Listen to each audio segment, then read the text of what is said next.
Now I need to do 15 more.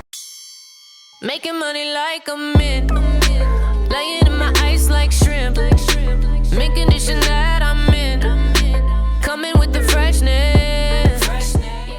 We're back at it again this morning, starting to work on probably the last big project of the van, and that is the fronts for all my cabinets, uppers and lowers and drawers, 16 in total. And yesterday I ended up cutting all of my frames for my doors. This was a long day of cutting and putting pocket holes and everything.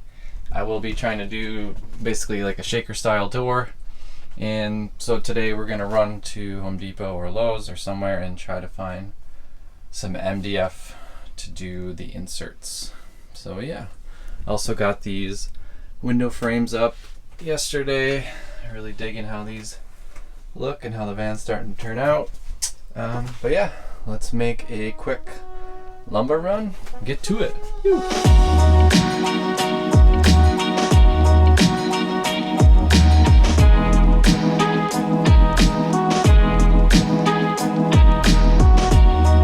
Boom! Successful Home Depot run. Not always the case. But very quickly, let me show you what I'm working on today. Like I said, I have to make all my fronts for my drawers and my cabinets, 16 in total.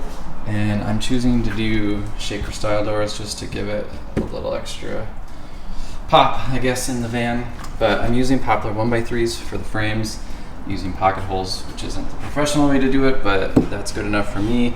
And then using MDF for the inserts. Now I went back and forth between using something like a 1/4 inch birch for the inserts or using MDF.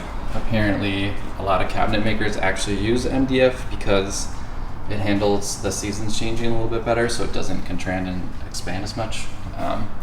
And that's a big plus for these because you're going to have that panel inset in here, and if it expands or contracts, you're going to end up with gaps in your lines.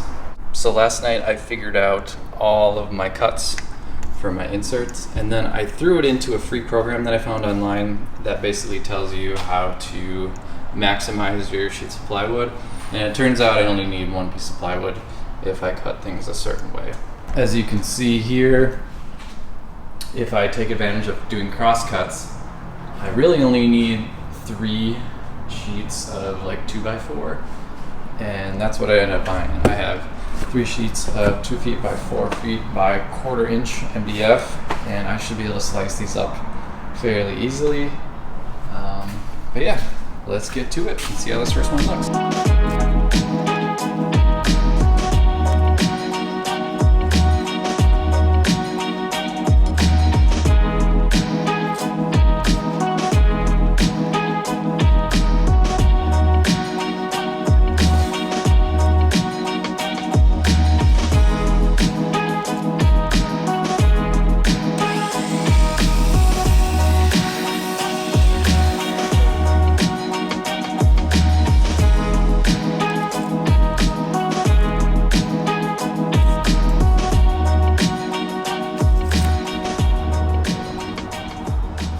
To demonstrate, this is what we have, and then my panel is going to drop in, sit in between there, so you can kind of tell I've got just a little bit on each side, so 3/8 total longer, which divided by 2 is what,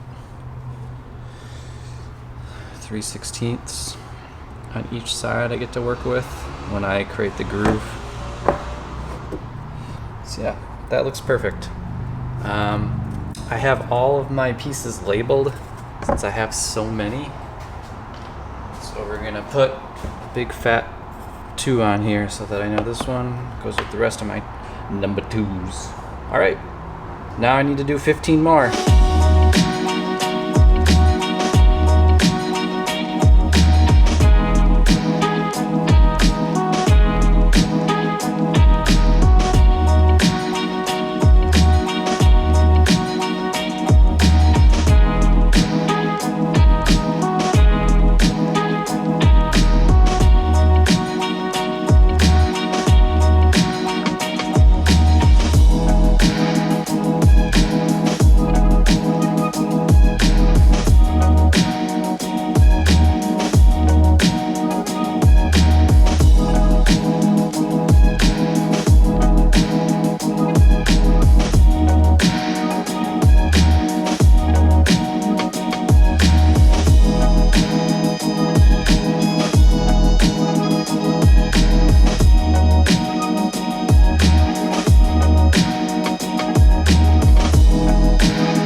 today we're working on prepping all of the fronts that I made for the cabinets. So I filled all of the cracks with some wood filler, and right now I'm just sanding them down, and then Tiffany is painting them. So we've got 16 to do.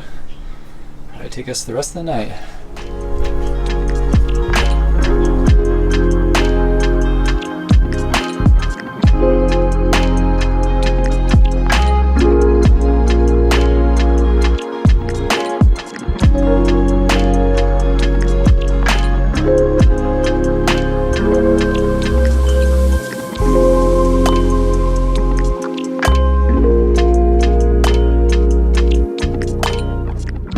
So I've got all of the fronts basically put together and painted. So next time we'll actually start installing all of the hinges and getting the fronts up on all of my cabinets.